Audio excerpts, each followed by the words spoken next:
She thought he only saw her as an ally, until the night another man touched her, and Oscar Montgomery completely lost control.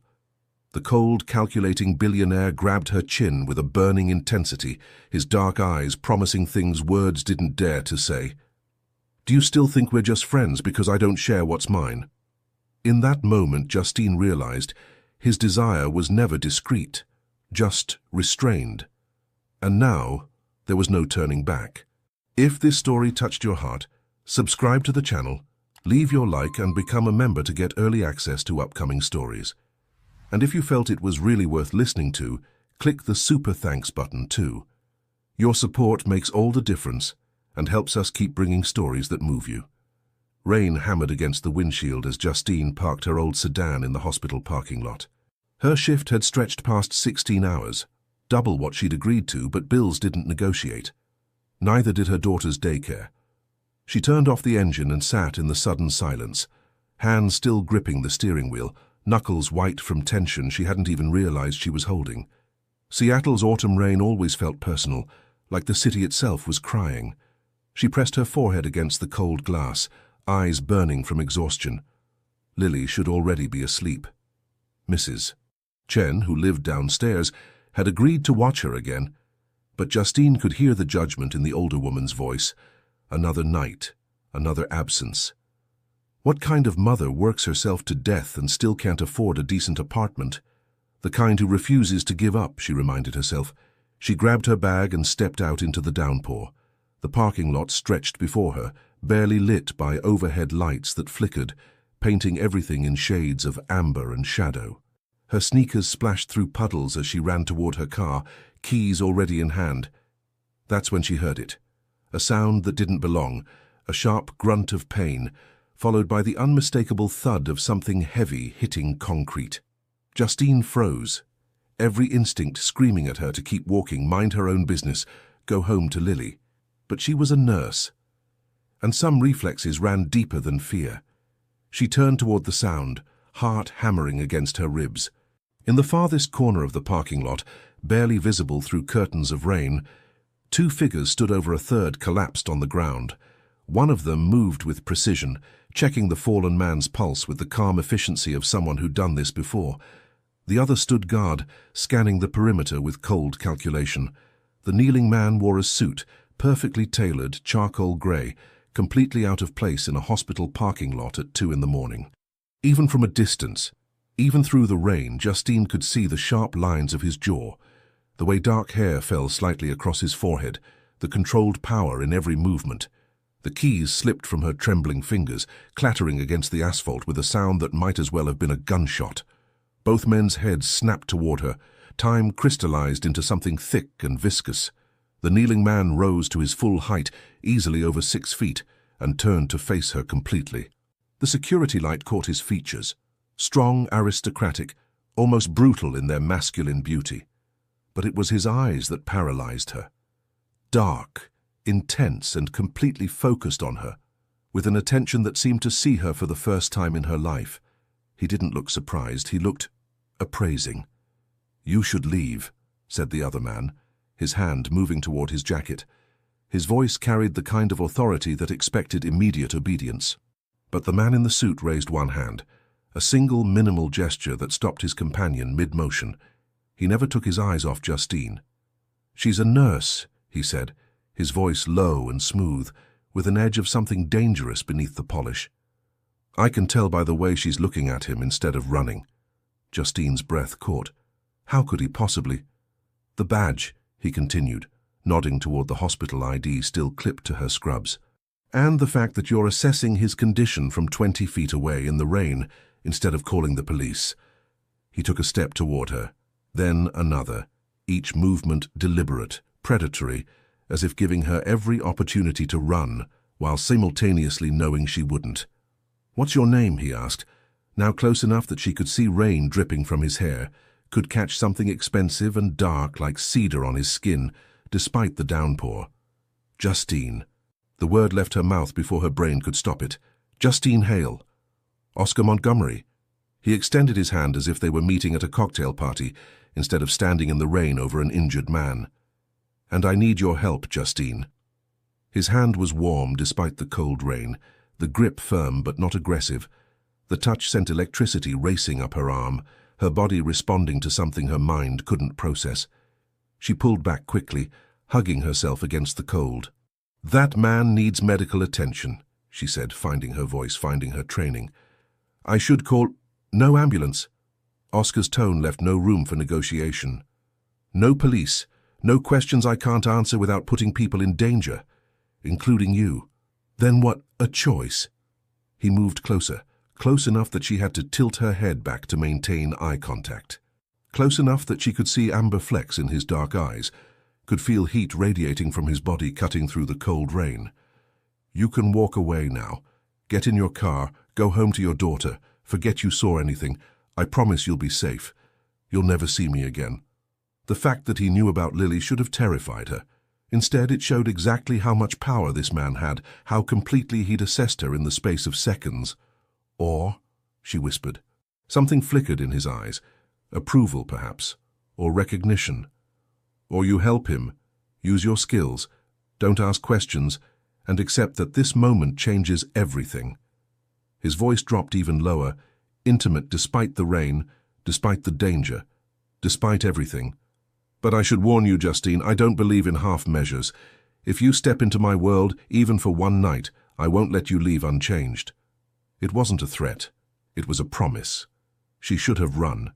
Every logical bone in her body screamed at her to turn around, choose safety, protect Lily by protecting herself. But when she looked into Oscar Montgomery's eyes, she saw something that terrified and thrilled her in equal measure: recognition. As if he saw past the exhausted nurse in soaked scrubs to something deeper, something she'd forgotten existed. "I'll help," she heard herself say. Oscar's lips curved into the ghost of a smile, dark, knowing, dangerous. "I was hoping you'd say that." He offered his hand again, and this time when she took it, she knew there was no going back. His fingers closed around hers with a possessiveness that should have alarmed her, but instead sent heat pooling low in her stomach.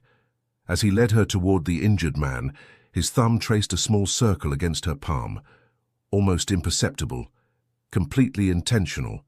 And Justine realized with startling clarity the most dangerous thing in that parking lot wasn't the injured man or the violence that had brought him there. It was the way Oscar Montgomery looked at her like she already belonged to him. 3 days had passed since that night in the parking lot. 3 days in which Justine tried to convince herself it had been just an isolated incident, a moment of madness that wouldn't repeat itself.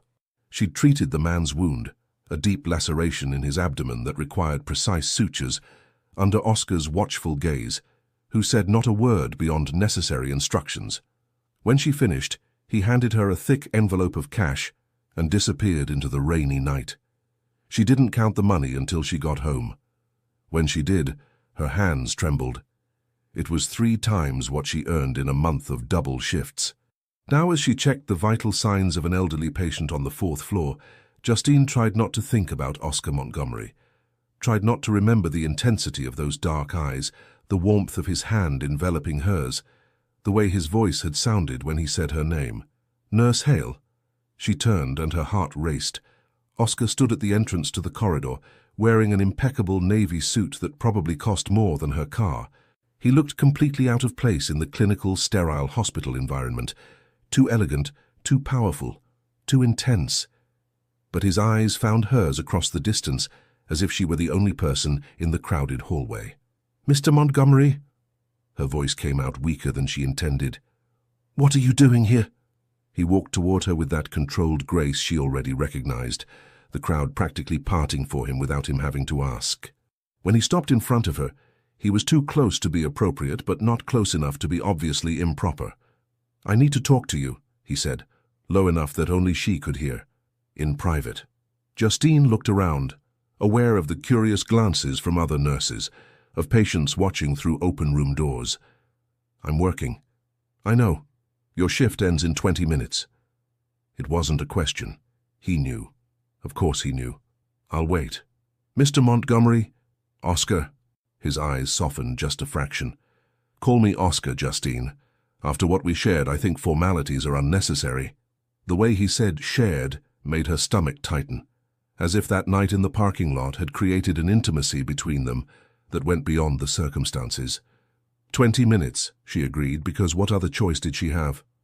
He smiled, a small smile but genuine, and the impact of it hit her like a punch to the chest. Oscar Montgomery smiling was even more dangerous than Oscar Montgomery serious. "I'll be downstairs in the cafeteria." She watched as he walked away, unable to look away from the broad line of his shoulders, the confidence in each step. When he turned the corner and disappeared from view, she realized she'd been holding her breath. "Who was that?" asked Sarah, her colleague, appearing at her side with wide eyes. "My God, Just, he's... wow." "An acquaintance," Justine murmured, returning to work with a flushed face. "An acquaintance who looks at you like he wants to devour you whole? Girl, tell me everything later." But Justine wasn't sure what there was to tell. She didn't understand what Oscar wanted from her, why he'd shown up at the hospital, what that look Sarah had noticed so easily meant. 20 minutes later, she found him in the cafeteria, sitting at a table in the farthest corner, 2 steaming cups of coffee in front of him. He stood when she approached, always the gentleman, she noted, and pulled out the chair for her to sit. "Black coffee, no sugar," he said, pushing one of the cups toward her. "That's how you like it, right?" Justine took the cup with slightly trembling hands. "How do you know that?" "I observed you." That night, he took a sip of his own coffee, his eyes never leaving hers. "You drank coffee from a thermos before treating the wound. You needed the caffeine to keep your hands steady." The fact that he'd noticed that detail, that he'd cared enough to remember, sent something warm and unsettling through her chest. "Why are you here, Oscar?" "Because I hate being in debt." He leaned forward, forearms resting on the table, closing the distance between them. "And because I have a proposal for you." "I'm not interested in—" "Listen first." His voice was firm but not aggressive, a request, not an order. "I need someone with your skills, someone discreet, reliable, who can handle delicate situations, like the other night. You want me to be your illegal private nurse?" Justine couldn't hide the disbelief in her voice. "I want you to be my well-paid and completely legal private nurse," he corrected. "Formal contracts, benefits, guaranteed security for you and your daughter. Lily, right? 4 years old." Justine's blood ran cold. "How do you—" "I investigate people who enter my life, Justine. It's not personal, it's survival." He extended his hand across the table, stopping inches from hers, not touching, just hovering.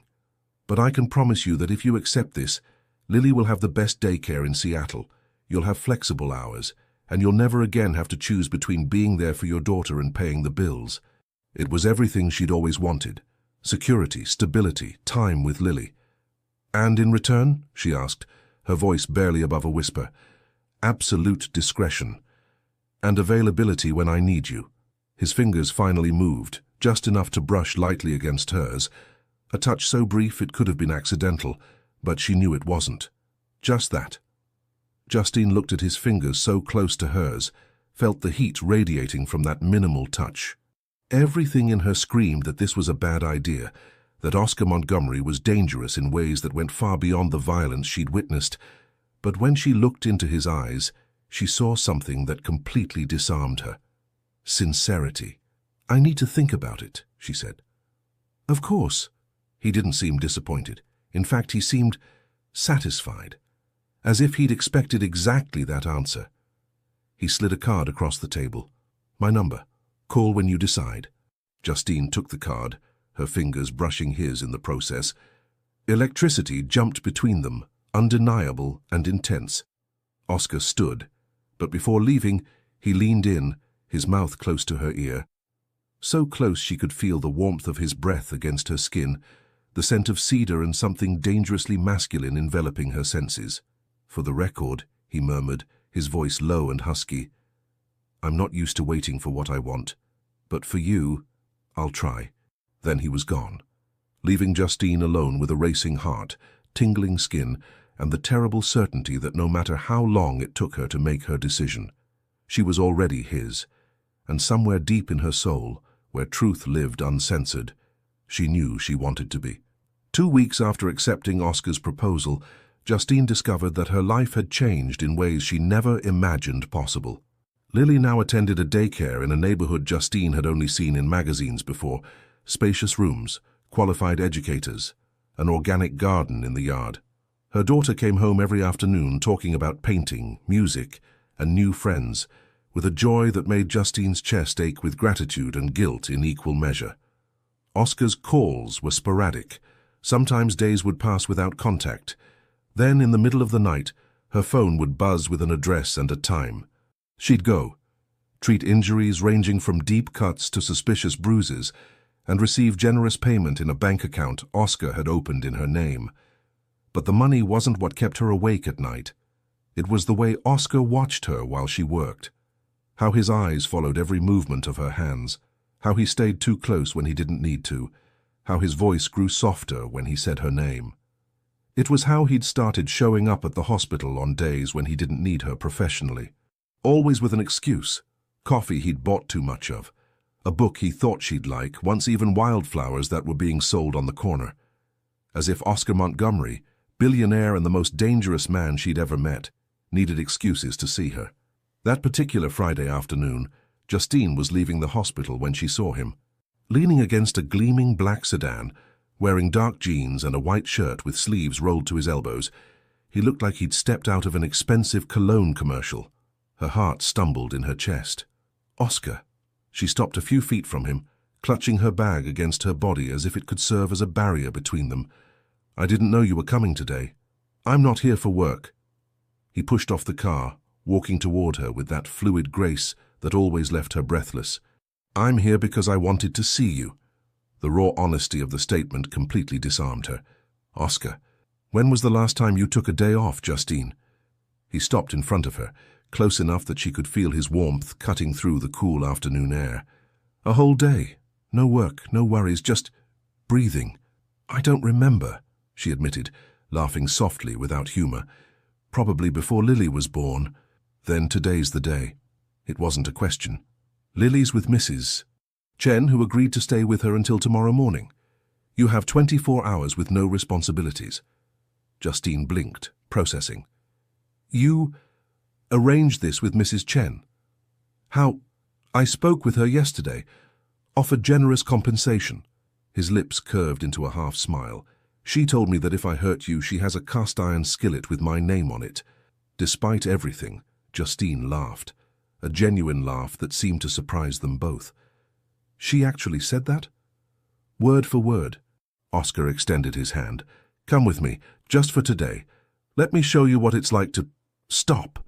She looked at his outstretched hand, at the long, strong fingers, at the small scars marking his knuckles, evidence of a life she still didn't fully understand. She should say no, should maintain professional distance, should protect her heart from a man who lived in a world of danger and secrets.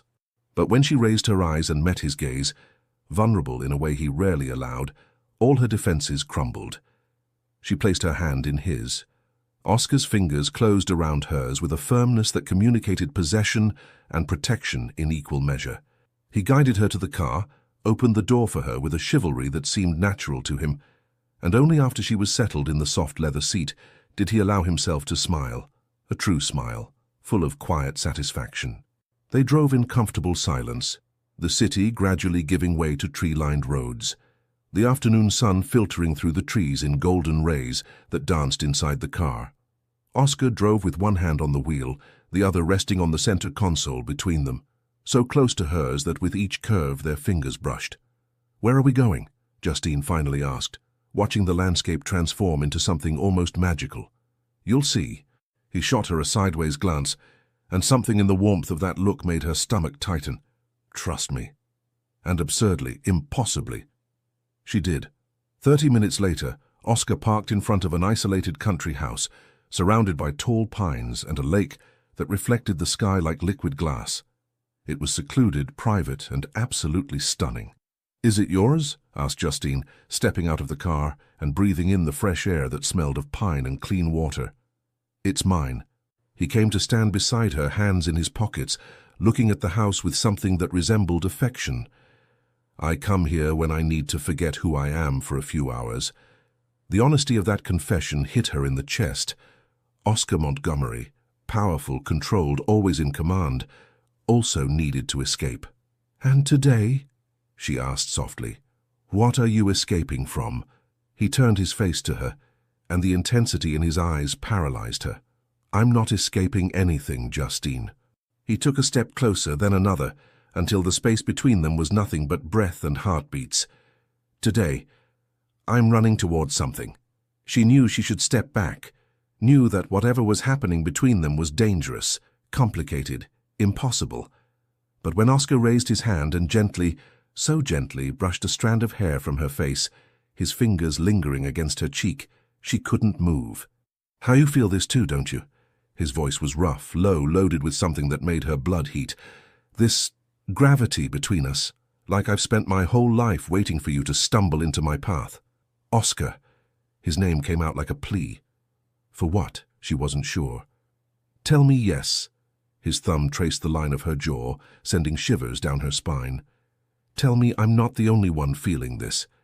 Tell me that when you close your eyes at night, it's my face you see." She should lie. Protect herself. Maintain the distance that reason demanded. But Justine had never learned to lie when it mattered. "Yes," she whispered, and saw the impact of that confession in his eyes. "Yes, I feel it. And yes, it's you I see." The smile that curved Oscar's lips was devastating in its raw happiness. "Thank God," he murmured, and then, slowly, giving her all the time in the world to pull away, he leaned in and pressed his lips against her forehead in a kiss so tender it brought tears to her eyes. It wasn't a kiss of passion. It was a promise. When he pulled back, he took her hand again and intertwined their fingers. "Come, let me show you the sunset from here. It's the most beautiful thing you'll ever see." But as they walked together toward the lake, hands intertwined, hearts beating in sync, Justine knew the truth. The most beautiful thing she'd ever seen was right beside her.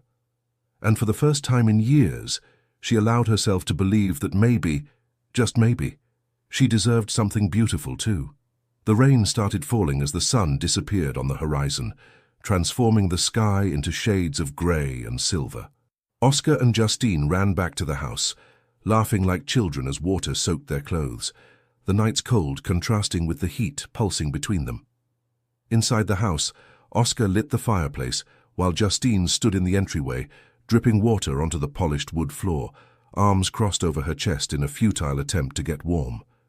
She watched the muscles in his back move beneath his wet shirt as he stacked wood, the golden light of the flames beginning to dance across the walls.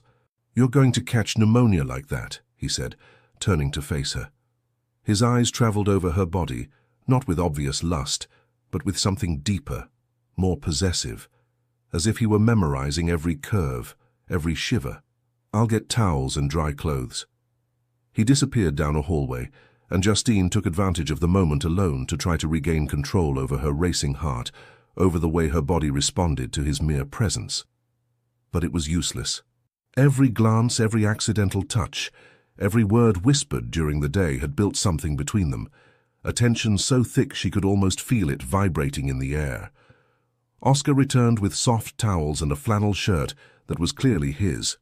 "The bathroom's there," he indicated with his head. "You can take a hot shower if you want. I'll make tea." Justine took the towels, her fingers brushing his in the process. Electricity jumped between them, as it always did. Oscar's eyes darkened, but he didn't move, didn't advance, always giving her control, always waiting for her to take the next step. "Thank you," she murmured, and went to the bathroom before she could do something stupid, like pull him closer, like find out if his lips were as soft as they looked. The hot shower helped warm her body, but did little to calm the turbulent thoughts in her mind.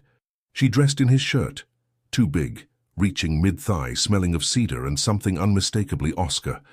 When she looked at herself in the mirror, she saw a woman she barely recognized, damp hair falling in waves over her shoulders, flushed cheeks, eyes shining with something that looked dangerously close to hope. When she came out, Oscar was in the kitchen, still in wet clothes, stirring something on the stove. He turned when he heard her, and whatever he was about to say died on his lips when he saw her. His eyes traveled over every inch of her, slowly, deliberately, and when they returned to her face, they burned with a desire so intense it stole the air from her lungs. "You're wearing my shirt," he said, his voice rough, deeper than normal.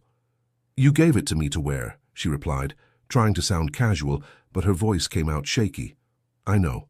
He set down the spoon, turned off the stove and walked toward her with controlled, predatory movements. "But seeing you in it, I wasn't prepared for what that would do to me." Justine backed up instinctively until her back met the wall. Not from fear. Never from fear. But because the intensity in his gaze was too much, and if he touched her now, she wouldn't have the strength to be sensible. Oscar stopped in front of her, one hand bracing against the wall beside her head. His body so close she could feel the heat radiating through his wet clothes, could see the water droplets still clinging to his dark lashes. "Tell me to stop," he murmured, eyes fixed on hers. "Tell me this is a bad idea. Tell me we should keep our distance." "We should," Justine whispered, but her hands betrayed her words, rising to rest against his chest, feeling his heart hammering as hard as hers. "But you're not going to say it, are you?" His other hand rose, fingers sliding through her damp hair, brushing it away from her face with a tenderness that contrasted with the hunger in his eyes. "Because you feel this too, this need, this inevitability." "Oscar," his name came out like a plea. "Do you feel it?" He leaned closer, his nose almost touching hers, their breaths mixing. "Do you feel how this has been impossible since the moment our eyes met in that parking lot?" "Yes," she confessed, her hands clutching his wet shirt. "I feel it." "Thank God," he breathed, and then his mouth was on hers. The kiss started soft, almost reverent, gentle lips pressing, exploring, savoring. But then Justine opened for him, and something inside Oscar broke. The kiss deepened, became urgent, desperate. His hand slid to the nape of her neck, holding her in place as his tongue explored, claimed, promised. Justine moaned against his mouth, and Oscar responded by pulling her closer, crushing her body against his, letting her feel exactly what she did to him. He kissed her like a man lost in the desert who'd finally found water, kissed her like every breath she took was essential to his survival, kissed her until she forgot her own name, forgot all the reasons why this was complicated, forgot everything except the feeling of his lips on hers, his hands on her body, his heart beating against hers. When they finally broke apart, both were breathless, trembling. "How long I've wanted to do this," Oscar murmured against her lips, forehead pressed to hers. "Since that first night. Since the moment you looked at me without fear." "I was afraid," Justine confessed, her hands rising to frame his face, thumbs caressing his jaw. "I still am, but not of you, of what I feel for you." His eyes softened, something vulnerable flickering in their dark depths. "And what do you feel, Justine?" "Too much." She pulled him back for another kiss, this one slower, deeper, loaded with emotion as much as desire. "I feel too much. Too fast. There's no such thing as too fast when it's right." He took her by the waist and lifted her, and instinctively she wrapped her legs around him. Oscar walked to the couch in front of the fireplace, sitting down with her in his lap, never breaking the kiss. His hands explored with reverence, sliding along her thighs, up her waist, caressing her back over the flannel shirt. Each touch was intentional, worshipful, as if he were memorizing every curve, every shiver, every sigh.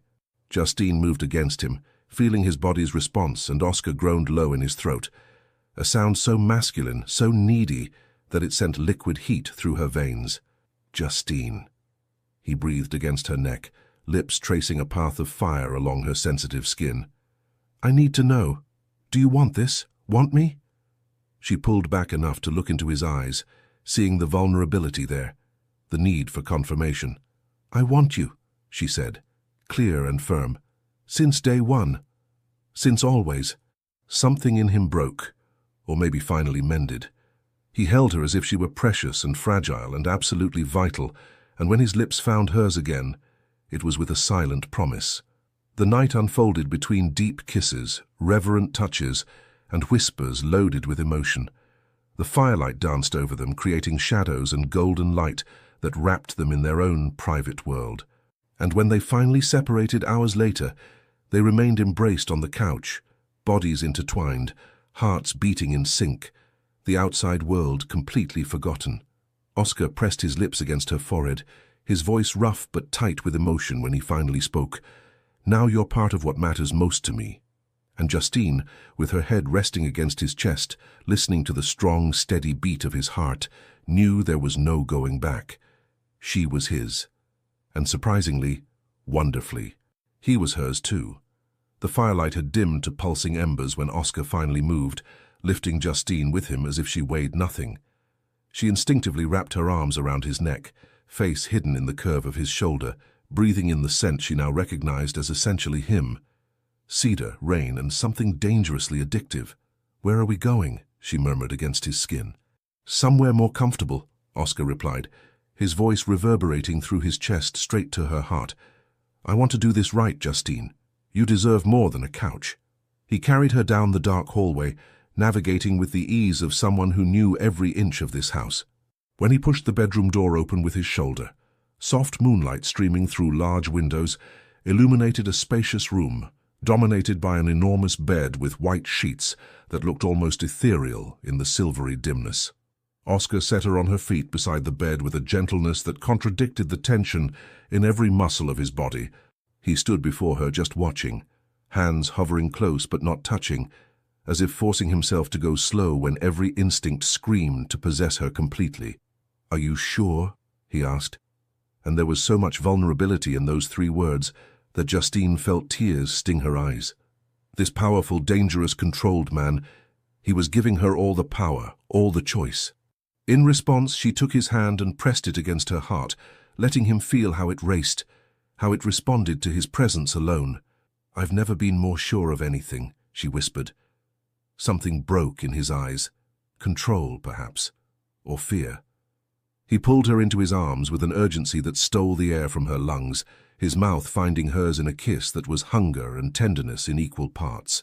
His hands trembled, Oscar Montgomery's hands, which always seemed so steady, so certain, as they slid beneath the flannel shirt she wore, fingers exploring the heated skin of her waist, her ribs, rising slowly as if memorizing every inch. Justine arched against him, wanting more, needing more. Her own hands found the buttons of his wet shirt, fumbling with them until Oscar laughed low against her lips and gently moved her hands away. "Let me," he murmured, and with fluid movements pulled the shirt over his head and discarded it on the floor. The moonlight revealed his body, defined muscles, scars that told stories she didn't yet know. The rise and fall of his chest, with breaths as uneven as hers. Justine reached out, fingers tracing a long scar near his ribs. "Does this hurt?" "Not anymore." He covered her hand with his, pressing it against his heart. "You make me forget everything that ever hurt." The words undid her. She rose on her tiptoes and kissed him, slow, deep, pouring into that kiss everything she had no words to express. Oscar responded by pulling her impossibly closer, hands sliding down, curving around her, holding her as if she was something precious and essential. When he finally broke the kiss, it was only to trace a path of kisses along her jaw, down her neck, finding the sensitive spot where her pulse beat wildly. "You're so beautiful," he murmured against her skin, each word punctuated with another kiss. "So perfectly, impossibly beautiful." His hands found the hem of the shirt she wore, and he paused, eyes seeking hers in the dimness. Justine nodded, and slowly, so agonizingly slowly, he pulled it over her head, leaving her exposed in the moonlight. His gaze traveled over every inch of her with an intensity that made her feel adored, desired, absolutely seen. No one had ever looked at her like this, as if she were art, as if she were a miracle, as if she were everything. "Perfect," Oscar breathed, and then his hands were on her again, exploring, caressing, awakening sensations she didn't know she could feel. Justine pulled him back to the bed, and they fell together onto the soft sheets, a tangle of limbs and kisses and whispers. Oscar positioned himself over her, but kept his weight on his elbows, his eyes never leaving hers as their bodies finally, inevitably joined. The world stopped. Everything, every breath, every heartbeat, every thought, condensed into that moment of perfect union. Justine closed her eyes, overwhelmed by the intensity, by the feeling of completeness she never knew she was missing. "Open your eyes," Oscar commanded gently, one hand framing her face. "I want to see you. I want you to see me." She obeyed, and what she saw in his eyes broke her and rebuilt her simultaneously. It wasn't just desire, it was reverence. It wasn't just passion, it was promise. They moved together with a synchronicity that seemed impossible for a first time. As if their bodies had known each other for years, as if each touch was choreographed by something greater than themselves. Oscar whispered her name like a prayer, and Justine responded with touches that communicated everything words couldn't. The pleasure built slowly, a rising wave that carried them higher, higher, until they finally broke together, voices mixing in sighs and moans muffled against sweaty skin, bodies trembling with the force of shared release. In the silence that followed, Oscar pulled her into his arms, settling her against his chest, fingers tracing lazy patterns along her spine. Justine could hear his heartbeat, strong, steady, comforting. "Stay with me," he murmured against the top of her head, lips pressing there in a soft kiss. "Not just tonight. Stay." Justine propped herself up on her elbow to look at him, seeing the raw vulnerability in his face, the way his eyes held her as if she were the only thing that mattered in the entire world. "I'm here," she promised, bending to kiss him tenderly. "I'm not going anywhere." He smiled, a genuine smile full of relief and joy, and something that looked dangerously like love, and pulled her back into his arms. They fell asleep, intertwined, bodies fitted perfectly like puzzle pieces, breaths synchronizing as the night enveloped them in its silent embrace. And for the first time in their solitary lives, neither felt alone. Because finally, miraculously, they had found home in each other. The following week passed in a haze of happiness Justine never imagined possible. Oscar showed up at the end of her shifts with coffee, and that small smile that was only hers. They had dinner together when they could, and on nights when she stayed with Lily, he sent messages that made her blush and smile like a teenager. But they still maintained a certain discretion. Oscar was careful, protective even of her reputation at the hospital. He never kissed her in public, never crossed boundaries that might expose her to gossip. And Justine appreciated it, the way he protected her even when he clearly wanted to claim her in front of the whole world. It was a Thursday afternoon when everything changed. Justine was at the nurse's station, reviewing charts, when she felt a presence beside her. She looked up and found Dr. James Cardoso, the new cardiologist who'd started at the hospital 2 weeks ago. Tall, light brown hair, friendly blue eyes, and a smile that already had half the nurses sighing. "Nurse Hale," he said, leaning casually against the counter. "I was looking for you." "Dr. Cardoso?" Justine smiled politely. "Do you need something?" "Actually, yes." He leaned closer, and Justine noticed his cologne, something citrus and fresh that awakened absolutely nothing in her. "There's a new Italian restaurant that opened nearby. I heard it's excellent, and I thought, maybe you'd like to go with me, tomorrow night." Justine blinked, processing. Was he asking her out? "Dr. Cardoso, James, please." He smiled wider, and she noticed he was objectively handsome, but he didn't make her heart race, didn't make her stomach tighten, wasn't Oscar. "And before you say no, it's nothing formal, just 2 colleagues getting to know the city, no pressure." "That's very kind, but she already has plans." The voice came from behind her, low, controlled, but with a sharp edge that Justine recognized immediately. She turned and her heart stumbled. Oscar stood a few feet away, wearing a dark grey suit that probably cost more than her monthly salary, hands in his pockets in a posture that looked relaxed, but Justine knew was anything but. His eyes were fixed on Dr. Cardoso with an intensity that could melt steel. "Oscar," Justine stood instinctively, "I didn't know you were coming today." Clearly, his eyes finally moved to her, and something in his gaze made her shiver. It was possessive, jealous, primitive in a way that should have irritated her, but instead sent heat spreading through her veins. Dr. Cardoso looked between them, clearly confused. "Sorry, you are—" "Oscar Montgomery." He didn't offer his hand, didn't smile, just stood there, dominating the space with his mere presence. "And you're the man who was asking my girlfriend out?" The word girlfriend hung in the air, and Justine felt her face heat. They hadn't exactly defined what they were. It had only been a week since that night at the country house, but clearly Oscar had no doubts. "Your girlfriend?" Dr. Cardoso raised his hands in surrender, blushing slightly. "Sorry, I didn't know." "Justine, you never mentioned—" "Because it's private," Oscar interrupted, stepping forward, positioning himself slightly between the doctor and Justine. "But now you know, so I suggest you find another colleague to get to know the city with." His tone left no room for discussion. Dr. Cardoso nodded quickly, mumbled another apology, and practically fled down the hallway. As soon as he disappeared from view, Justine turned to Oscar with her hands on her hips. "That was completely unnecessary," she said, trying to sound annoyed. But the spark in his eyes was making it very difficult to maintain any kind of indignation. It was completely necessary. Oscar closed the distance between them, his hand finding her waist, pulling her closer despite the public setting. "He touched you. He didn't—" Justine paused, replaying the interaction.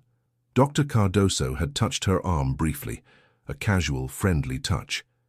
She hadn't even registered it. "It was just a touch on the arm, Oscar.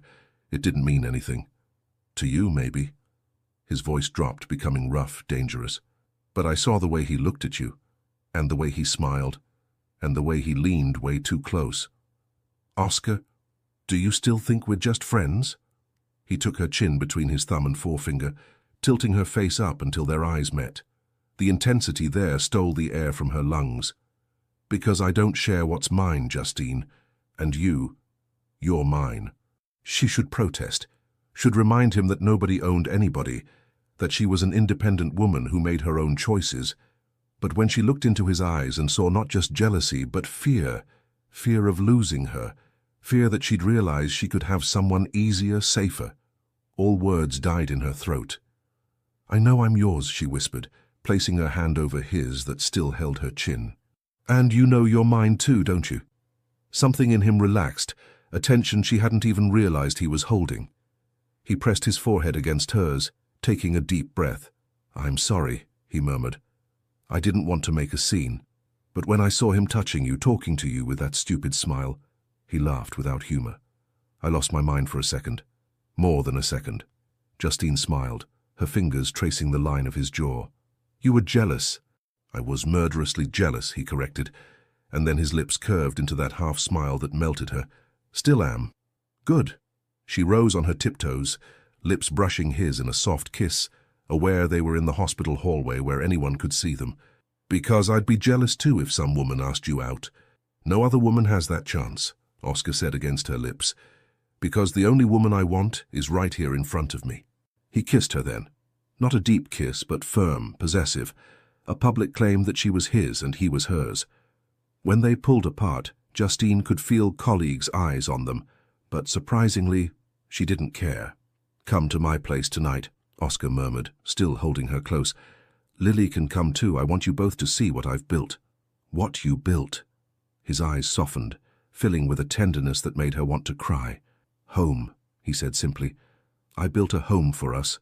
And in that moment, standing in the crowded hospital hallway, being held in the arms of the most unlikely man she'd ever loved, Justine realized something profound and frightening and wonderful. She was completely, irrevocably in love with Oscar Montgomery, and for the first time in her life she wasn't afraid to admit it. "Let's go," she whispered, smiling through tears that threatened to fall. "Show me our home." The smile he gave could have lit up the entire city. And as they left the hospital hand in hand, Justine knew there was no going back. But there was also nowhere else she'd rather be. The house Oscar had prepared for them was in a quiet neighborhood on the outskirts of Seattle, surrounded by tall trees and a garden that looked like something out of a fairy tale. When he parked in the circular driveway, Justine just stared out the window, speechless. "It's huge," she finally managed to say, her eyes traveling over the two-story structure with large glass windows, spacious balconies, and a design that mixed modern with cozy. "It's safe," Oscar corrected, turning off the engine and facing her. "State-of-the-art security system, discreet but effective fencing close to good schools." He paused, vulnerability flickering in his eyes. "I built it thinking of you both, of Lily. I wanted her to have a yard to play in, a big room where she could grow, a place where you'd both always be protected. Tears stung Justine's eyes. "Oscar, this is too much. I can't—" "I'm not asking if you can or can't." He took her hand, intertwining their fingers. "I'm saying I want to. I want you both to be part of my life for real. Not just on weekends or when I can steal a few hours. I want to wake up with you beside me. I want to see Lily eat breakfast in our kitchen. I want you both." Before Justine could respond, the back door of the car opened and Lily jumped out, her eyes wide with wonder. "Mommy, look at the yard! There's a swing!" The 4-year-old pointed excitedly at a wooden swing set under a large tree. "Can I play?" Justine looked at Oscar, who was already smiling. "Of course, sweetheart," he said, getting out of the car and opening Justine's door. "But first, how about I show you your room?" Lily's eyes widened even more. "My room? I have a room here?" "You do." Oscar crouched down to the girl's height, and Justine felt her heart melt at the gentle way he spoke to her daughter. "A room all your own, with space for all your toys and books. Want to see?"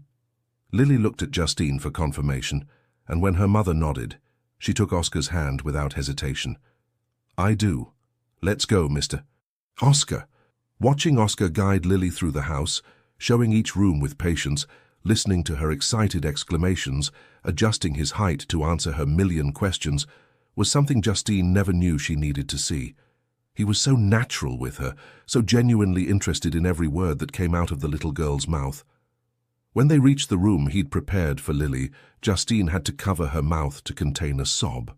The walls were painted in soft shades of lavender, with shelves full of books, a dollhouse in the corner and a canopy bed decorated with glowing stars that would surely light up at night. "It's like a princess room," Lily whispered, reverent. "Like in the movies." "You deserve to be a princess," Oscar said seriously, and Justine saw how the girl's eyes shone with pure adoration. After Lily ran off to explore the yard, visible through the large living room windows, Oscar finally pulled Justine into his arms. "What do you think?" he asked, and there was nervousness in his voice she rarely heard.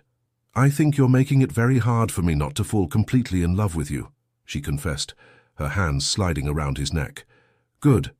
He smiled, pressing a soft kiss to her forehead. "Because I've been completely in love with you for weeks. I was just waiting for you to catch up."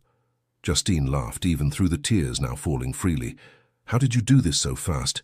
The house, Lily's room, everything? When you know what you want, you don't waste time." His eyes softened, one hand rising to wipe away her tears. "And I know I want you. I want Lily. I want to build a life with you both. I want to be the man who makes you smile every morning and protects you both from everything." "Oscar." She had no words, just emotion overflowing from every pore. "You don't have to answer now," he said quickly. "I'm not pressuring you. I know this is big, that it moved fast, but I wanted you to know. I wanted you to see that I'm serious, about us, about this." Justine pulled him into a kiss, deep, passionate, full of all the emotion she couldn't put into words. When they separated, she pressed her palm against his heart, feeling it hammer beneath her fingers. "I want this too," she whispered. "I want you. I want this. Just give us a little more time to—" "All the time you need," he interrupted, kissing her again. "I'm not going anywhere, Justine. You and Lily, you're my priority now. My only priority." They spent the rest of the afternoon exploring the house together. Oscar showed Justine the spacious kitchen, where he imagined them cooking together, the office where she could study if she wanted to advance her career, the master bedroom with a view of the yard, where Lily played carefree. In the late afternoon, while Lily chased butterflies in the garden, Oscar made tea and they sat on the porch watching the girl play. "She needs this," Justine said softly, watching her daughter laugh as she spun with her arms open. "Space to be a child, security, stability. And you?" Oscar took her hand, intertwining their fingers. "What do you need?" Justine turned to look at him, this impossible man who had entered her life like a storm and somehow become her anchor. "You," she said simply. "I just need you." His smile was devastating in its pure happiness. "Then you have me," he promised. "Forever, if you'll let me." "Forever," she echoed, and sealed the promise with a kiss. When Lily ran up to them minutes later, Throwing herself into Justine's lap with flushed cheeks and bright eyes, chattering excitedly about all the flowers she'd found, Oscar looked at the two of them with an expression of absolute contentment. "Thank you," he said softly, and Justine knew he wasn't just talking to her but to the universe, to fate, to whatever force had brought them to him. "For what?" she asked.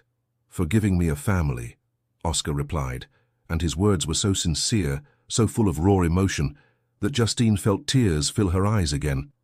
She reached out, intertwining her fingers with his, as Lily continued chattering happily, completely unaware of the significant moment happening above her head. And in that golden sunset, sitting on the porch of the house he'd built for them, Justine finally allowed herself to believe. Believe that she deserved happiness. Believe that she deserved love. Believe that sometimes, against all odds, fairy tales really did happen. Even for exhausted nurses and dangerous billionaires, even for single mothers and men haunted by secrets, even for them. 3 weeks had passed in a bubble of happiness that Justine feared would burst at any moment.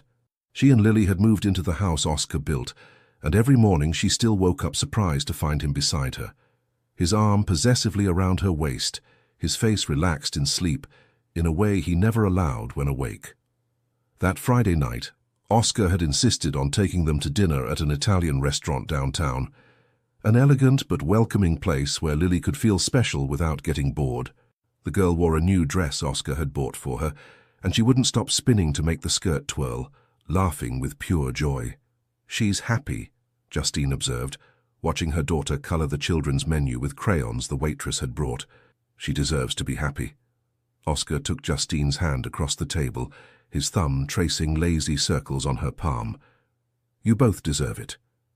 Dinner was perfect. Lily charmed Oscar with stories from daycare. He taught her to twirl spaghetti on her fork like a real Italian lady, and Justine allowed herself to simply exist in that moment. No worries about the future, no fears about the past. When they left the restaurant at 9 o'clock, Lily was sleepy in Oscar's arms, her head resting on his shoulder, her thumb in her mouth, a habit that only appeared when she was very tired. "I'll put her in her car seat," Oscar murmured, and Justine watched with a tight heart as he carefully settled the girl in the back seat, adjusting the seatbelt and kissing her forehead before gently closing the door. Justine was about to get into the passenger seat when she felt something, a tingling at the back of her neck, a primal instinct screaming danger. "Oscar," she began. Then everything exploded. The impact came from the left side, a black SUV that appeared out of nowhere, crashing into their car with enough force to make Justine stumble. Glass shattered, metal crumpled with a horrible sound that echoed through the quiet street. "Lily!" Justine screamed, trying to run to the back door, but Oscar was faster. In one fluid movement that spoke of training and instinct, he pushed her back, placing his body between her and the danger. His other hand was already on his phone, dialing with fingers that moved so fast they blurred. Marcus, code red, via Veneto downtown. 3 minutes. He hung up and turned to Justine, hands framing her face, eyes scanning for injuries. "Are you hurt?" "Lily?" Justine tried to get past him, but Oscar held her firm. "She's safe. The impact was on the opposite side. But we need to get out of here. Now." The SUV doors opened. 4 men got out, large, armed, moving with the precision of professionals. The Oscar that Justine knew, gentle, caring, vulnerable, disappeared. In his place was the man she'd met in that parking lot months ago, cold, calculating, absolutely lethal. "Stay behind me," he ordered, and it wasn't a request. Everything happened so fast that afterward Justine could barely reconstruct the sequence. Oscar moved like a predator, blocking, dodging, every movement economical and brutally effective. He disarmed the first man with a precise strike, used the weapon to incapacitate the second. But it was 4 against 1, and even Oscar wasn't superhuman. Justine saw the knife a second before it struck, metal glinting under the streetlight. Without thinking, she screamed a warning. Oscar spun, avoided most of the blow, but the blade still tore through his arm. Blood bloomed through his white shirt, but he didn't even blink. Just disarmed the attacker with brutal efficiency and left him unconscious on the ground. The sound of sirens cut through the night. The 2 remaining men exchanged quick glances and retreated, disappearing as quickly as they'd appeared. Then Oscar was back at her side, hands checking, eyes scanning. "Are you okay? Did they hurt you? Justine, talk to me." "I'm fine." She grabbed his arms, feeling him tremble. Adrenaline or fear, she didn't know. "But you're bleeding." "And Lily?" The back door opened and Lily emerged, disoriented but unharmed, tears streaming down her face. "Mommy?" Justine scooped her into her arms, holding her tight, checking every inch of her. No scratches, no bruises. The seatbelt and car seat had done their job. "It's okay, baby. Mommy's here. You're safe." A black sedan screeched to a stop beside them. Marcus, Oscar's trusted man. He got out quickly, assessing the scene in seconds. "Safe House 3, Oscar said, his voice controlled but tense. "Now." Justine found herself being guided into the car, Lily still in her arms. Oscar got in after them, and even wounded, he pulled them both close, one arm around each, creating a shield with his own body. During the drive, Lily finally stopped crying and fell asleep, exhausted against Justine's chest. But Justine couldn't stop looking at the blood staining Oscar's shirt. At the way his jaw was so tight, she could see the muscle pulsing. When they arrived at the safe house, a discreet apartment in an unmarked building, Oscar finally let them enter first. Justine put Lily in a back bedroom, covering her with a soft blanket and kissing her forehead before returning to the living room. Oscar stood in front of the window, looking down at the city below, his body so tense it seemed like it might shatter. "Oscar." Justine approached carefully. "Let me see your arm." "It's nothing. You're bleeding through your shirt." "It's not nothing." She touched his shoulder and he finally turned. What she saw in his face broke her. It wasn't pain from the wound. It was torment, guilt, fear so deep he could barely hide it. "You both could have died," he said, his voice rough. "Because of me. Those men, they didn't want you or Lily. They wanted to get to me, and they almost killed you both in the process. But they didn't." Justine took his face between her hands, forcing him to look at her. "You protected us. You saved us. This time." He closed his eyes, his hands covering hers. "But what about next time? What if I'm not fast enough? What if they hurt you? Hurt Lily?" His voice broke. "I wouldn't survive that, Justine. I couldn't live knowing you got hurt because you were with me." Justine saw then, really saw the weight he carried, the fear he lived with every day, the loneliness he'd chosen because he thought it was safer for everyone around him. "Look at me," she ordered gently. When he obeyed, she continued, "You think I didn't know?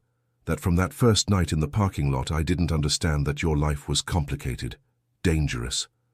"Justine, I chose this, Oscar. I chose you. With everything that comes with it." She pressed her palm against his heart, feeling it hammer. "And I'll choose you again tomorrow, and the day after, and every day after that. Because this," she gestured between them, "this is love. And love means staying. Even when it's scary, especially when it's scary." A tear ran down his face, a single tear he didn't try to hide. "I love you," he said, his voice broken but firm. "I love you so much it hurts. And I love Lily like she's mine. And the thought of losing you both, you won't lose us." Justine kissed him, pouring into that kiss all the certainty, all the strength he needed. "You're stuck with us now, Montgomery. Forever." He pulled her into his arms, holding her like she was his lifeline, his only anchor in a world that constantly threatened to fall apart. "Forever," he echoed. "I promise I'll keep you safe, no matter what it costs. I know." And she did. She saw it in the way he trembled holding her. Saw it in how his eyes had checked on Lily 3 times since they'd entered. Saw it in every shaky breath he took. Oscar Montgomery loved fiercely.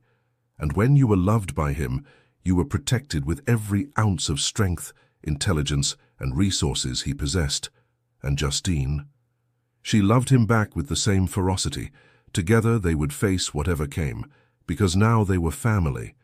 And family doesn't give up. Ever. 2 months had passed since the attack.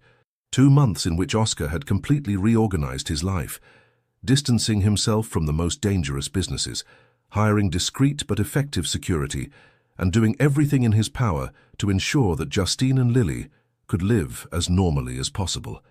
But Justine saw the weight he carried, saw it in the nights when he woke up suddenly, his hand automatically searching for her in the dark, only relaxing when he found her safe beside him. Saw it in how he checked the door locks 3 times before sleeping, in the way his eyes scanned every space before allowing them to enter. She wanted to tell him it was okay, that they were safe. But she knew Oscar needed this, needed to feel he was actively protecting them. So she let him, because love was also allowing the person you loved to care for you in their own way. That Saturday morning, Oscar woke Justine with soft kisses along her neck, his hands tracing lazy patterns on her waist. "Good morning," she murmured, still sleepy, turning in his arms. "Good morning, love." He smiled, that small, private smile that was only hers. "I have a surprise for you today." Justine raised an eyebrow. "What kind of surprise?" "The kind you'll find out about in 2 hours, so get up, have coffee, and get ready." He kissed the tip of her nose. "Lily's already with Mrs. Chen. She's spending the day making cookies and watching princess movies." "Oscar Montgomery, what are you planning?" "You'll see." His eyes sparkled with mischief that made her smile. "Do you trust me?"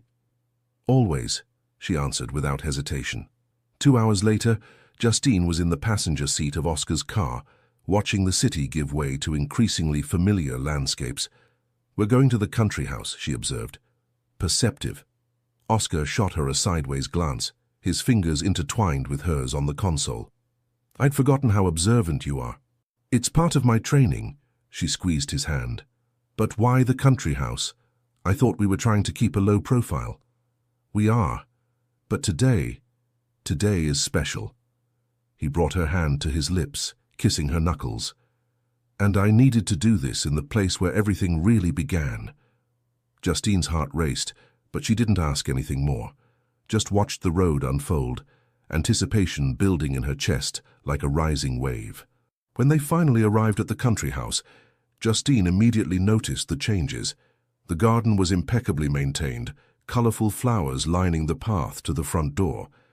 There was a new wooden deck extending toward the lake, and in the center of it, Justine held her breath.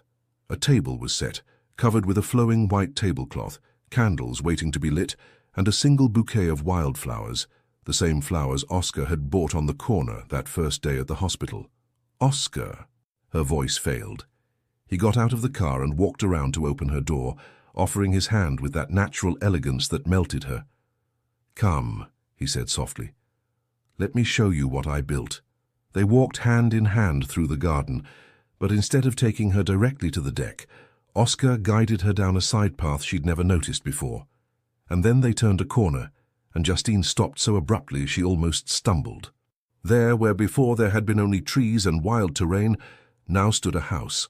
Not as large as the main one they shared in the city, but perfectly proportioned, a 2-story house with large windows, a full porch, and a garden that stretched as far as the eye could see. "It's ours," Oscar said, stopping beside her. "I built it over the last 8 weeks. Every detail planned, thinking of you, of Lily, of us." Tears were already streaming down Justine's face. "Oscar, you didn't need to." "I did." He turned her to face him, hands framing her face, thumbs wiping away tears. "I needed to because the other house, as much as I love it, was built in the middle of my world. But this," he gestured to the structure behind him, "this is just ours, away from everything. A place where Lily can grow up surrounded by nature, where you can breathe without worrying, where I can be just me. Not the man people know, just the man you love." "I love that man," Justine whispered. "I love him so much it sometimes scares me." "Good." He smiled, but there was nervousness in his eyes now. "Because I need to ask you something. And I need you to be honest, even if the answer isn't what I want to hear." He took her hand and guided her to the deck he'd prepared. The sun was beginning to set, painting the sky in shades of gold and pink, reflecting on the lake like liquid glass. It was so perfect it seemed like a movie scene. Oscar lit the candles and then, with a fluid grace that took her breath away, he knelt down. From his pocket, he took out a small, dark blue velvet box. "Justine Hale," he began, and his voice was trembling but firm. "I lived my entire life with control, distance, never letting anyone get close enough to hurt me. And then you stumbled into my path on a rainy night, and everything I thought I knew about myself fell apart." He opened the box, revealing a ring that stole the air from her lungs, a simple but absolutely perfect solitaire diamond surrounded by small stones that sparkled in the sunset light. You showed me what peace is. You showed me what home is. You showed me that I can be more than the man circumstances tried to make me. A tear ran down his face, but he didn't wipe it away, just continued, his eyes fixed on hers. And Lily showed me that I can love a child like she's mine, because she is. In my heart she always has been. Justine was crying openly now, hands over her mouth, trying to contain her sobs. Marry me, Justine. Let me be your husband. Let me be Lily's father. Let me spend the rest of my life loving you, protecting you both, building memories that erase everything bad that came before. His voice broke, but he continued. Let me take care of you both. Forever. Please. For a long moment, Justine couldn't speak. Just looked at this impossible man. So strong and so vulnerable, so powerful and so completely hers. Yes, she finally managed to say, the word coming out like a sob. Yes, Oscar. 1,000 times yes. The smile that lit up his face was devastating in its pure joy. He stood, took her hand with trembling fingers, and slid the ring onto her finger. It fit perfectly. Of course it did. Oscar never did anything halfway. And then he pulled her into his arms and kissed her, deep, passionate, full of promises and dreams and futures they would build together. Justine melted against him, hands clasped behind his neck, returning the kiss with every ounce of love she felt. When they finally pulled apart, both were breathless, smiling through tears. I'm going to make you happy, Oscar promised, forehead pressed to hers. Every day for the rest of my life, I'm going to wake up and choose to make you happy. You already make me happy, Justine said, hands framing his face. Just by existing, just by seeing me, just by loving me the way you love. They stood there as the sun went completely down, embraced in each other, the ring sparkling on her hand, the future stretching before them full of infinite possibilities. When do you want to get married? Oscar finally asked, lips against her hair. Tomorrow, she joked, but there was sincerity beneath the joke. We can make that happen. He was completely serious. One word from me and... Justine laughed, kissing him to silence him. How about in a few months? Enough time for Lily to understand what's happening, to plan something simple but special. Simple but special, he echoed, smiling. I can do that. I know you can. She nestled closer, listening to the steady beat of his heart. You can do anything you set your mind to, except resist you. He kissed the top of her head. Never could. Never will. Good, Justine murmured, smiling against his chest, because I don't want you to resist. They had dinner under the stars, talked about plans for the future, laughed like children imagining Lily's reaction when they told her, and when they finally returned home that night, to Lily, to Mrs. Chen waiting for them with teary eyes and a tight hug, to the beginning of their new life together, Justine looked at the ring on her finger and knew. She knew with absolute certainty that she had found her forever, and that forever with Oscar Montgomery would be more beautiful than any fairy tale could ever be, because it was real. It was theirs. And it was love. 2 years later, morning sunlight streamed through the large windows of the country house, creating golden patterns on the wooden floor. Justine sat in the rocking chair on the porch, holding their newborn son in her arms. Thomas Oscar Montgomery, just 3 weeks old, with dark eyes like his father, and an impressive ability to wrap everyone around him with a single glance. She watched through the window as Oscar taught Lily to ride a bicycle in the garden. The girl, now 6 years old, wore a bright pink helmet and had her tongue between her teeth in absolute concentration. Oscar ran beside her, one hand on the bike seat, his voice encouraging and patient. You've got this, princess. Just a little more. That's it. Just like that. Justine smiled, her heart so full it felt like it might overflow. These past 2 years had been the happiest of her life. The wedding had been simple, just close family and closest friends, in the garden of this very house, with Lily as flower girl wearing a dress that made her look like a real princess. The girl had cried with joy when Oscar picked her up in his arms after the ceremony and whispered, "Now it's official. You're my daughter, forever." Oscar had legally adopted Lily 3 months after the wedding. Justine still remembered the day the papers arrived, how Lily had held the certificate with small, trembling hands, tracing the name Lily Rose Montgomery with reverence. "Now I have a real daddy," she'd said, throwing herself into Oscar's arms. "A daddy who stays." And Oscar had stayed. More than stayed. He'd become the foundation of their lives. He was present at every one of Lily's dance recitals, at every one of Justine's prenatal appointments, at every big and small moment. He'd drastically reduced his business trips, delegated more responsibilities, and completely reorganized his life around his family. Lily's joyful scream pulled Justine from her thoughts. She looked up in time to see Oscar let go of the bicycle, and Lily, her beautiful, brave girl, was pedaling alone, her face lit up with pride and pure excitement. "Mommy, Mommy, look, I'm doing it by myself." "I see you, baby. You're amazing," Justine called back, laughing. Oscar stopped in the middle of the yard, hands on his hips, watching Lily circle the lawn. Even from a distance, Justine could see the huge smile on his face, could see how his chest rose and fell with deep breaths of satisfaction. Lily eventually stopped the bike and ran to Oscar, who scooped her up and spun her in the air, both laughing.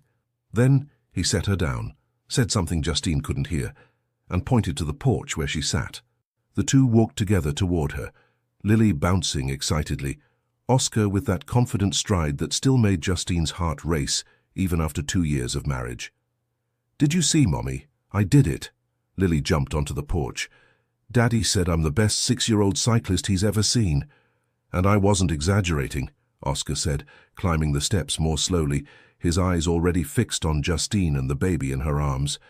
"She's phenomenal, just like her father," Justine said softly, and saw how his eyes softened with emotion. Lily leaned in to look at her baby brother, touching his tiny hand with reverence. "When will Tommy be able to ride bikes with me?" "In a few years, sweetheart," Oscar laughed, sitting on the arm of the rocking chair, one arm around Justine's shoulders. "But when he's ready, you can help teach him. You can be his teacher." Lily's eyes widened. "Really, I can?" "Of course. You're the big sister. It's an important responsibility." Oscar ruffled her hair affectionately. "But for now, how about you go wash your hands and help Grandma Chen in the kitchen? She's making your favorite cookies." "Chocolate chip!" Lily took off into the house, calling for Mrs. Chen. As soon as they were alone, Oscar slid from the chair and knelt beside Justine, looking at their son in her arms with an expression of absolute wonder. "He's perfect," Oscar murmured, one finger gently tracing the baby's cheek. "Just like his mother." "He has your eyes," Justine countered, "and your nose, and he's definitely going to have your stubbornness." Oscar laughed quietly. "Poor kid. Never had a chance." Thomas chose that moment to open his eyes, large, dark, curious, and look directly at Oscar. And Justine saw it happen again, as it had happened with Lily, her husband completely melting, all that strength and control dissolving before a child's gaze. "Hey, champ," Oscar whispered, taking the baby's tiny hand, which immediately grabbed his finger. "Daddy's here. Always will be." Tears stung Justine's eyes. Even after everything they'd been through, it still moved her to see Oscar like this, completely disarmed by the love he felt for his children. "You're an amazing father," she said softly. "I hope you know that." Oscar raised his eyes to her, and there was so much love, so much gratitude in his gaze, that it stole the air from her lungs. "Only because you taught me to be." He leaned in, kissing her tenderly. "You taught me everything that matters, Justine. You taught me to love, to trust, to believe I deserved happiness." "You always deserved it," she said, her free hand rising to caress his face. "You just needed someone to show you. And you showed me." He rested his forehead against hers, Thomas safe between them, perfectly content. "Every day you show me." They stayed like that for a long moment, a family complete and perfect in their imperfection. Then Lily shouted from inside the house, "Daddy! Mommy! Grandma Chen says the cookies are ready!" Oscar laughed, standing up and extending his hand to help Justine rise. "I think we're being summoned." "I think so." Justine carefully passed Thomas to Oscar's arms, watching as he settled their son against his chest with the practice of someone who'd done it 1,000 times. As they walked inside together, Oscar carrying Thomas, Justine with her hand on his waist, both following the sound of Lily's laughter. She looked around their home full of love and light and realized something profound. She'd spent so many years just surviving, working double shifts, barely able to pay the bills, wondering if things would ever get better. And then Oscar had appeared like a storm in her life, and everything had changed. But it wasn't just him who changed her life. It was her, too. It was the courage she had to help an injured stranger. It was the strength she found to accept his proposal. It was the love she allowed to grow even when she was afraid. They had saved each other, and they kept saving each other every day. Oscar stopped in the kitchen doorway, turning to look at her with that half-smile that still made her heart skip. "What are you thinking about?" he asked. "About how lucky I am," Justine answered honestly. "About how everything I went through was worth it because it brought me to you." Something shone in his eyes. Raw emotion, deep love, infinite gratitude. "I'm the lucky one," he said, his voice rough. "You and the kids, you're everything. My whole life. I'll never let go. Not of you, not of Lily, not of Thomas. Never." Justine smiled through the tears that threatened to fall. "And I'll never want you to." They kissed there in the doorway, Thomas sleeping peacefully between them. Lily laughing with Mrs. Chen in the kitchen, the aroma of fresh cookies filling the house. And Justine knew, with absolute certainty, that she had found her forever. It wasn't perfect. There were still difficult days, residual fears from Oscar's past, worries about the future. But they had each other. They had love. They had family. And in the end, that was all that mattered. All that would ever matter. Forever. Sometimes life breaks us in ways we think we'll never recover from. Justine was exhausted, alone, struggling just to survive. Oscar was isolated, protected by walls he'd built himself, convinced that loneliness was safer than love. But then fate threw them together on a rainy night, and everything changed. They discovered that courage isn't the absence of fear. It's choosing to love despite it. It's opening your heart, even when every instinct screams to protect it. It's believing you deserve happiness, even when the whole world has tried to convince you otherwise. Oscar and Justine didn't just find love. They found healing. They found family. They found the version of themselves that had always been waiting to bloom. And you? Are you letting love in?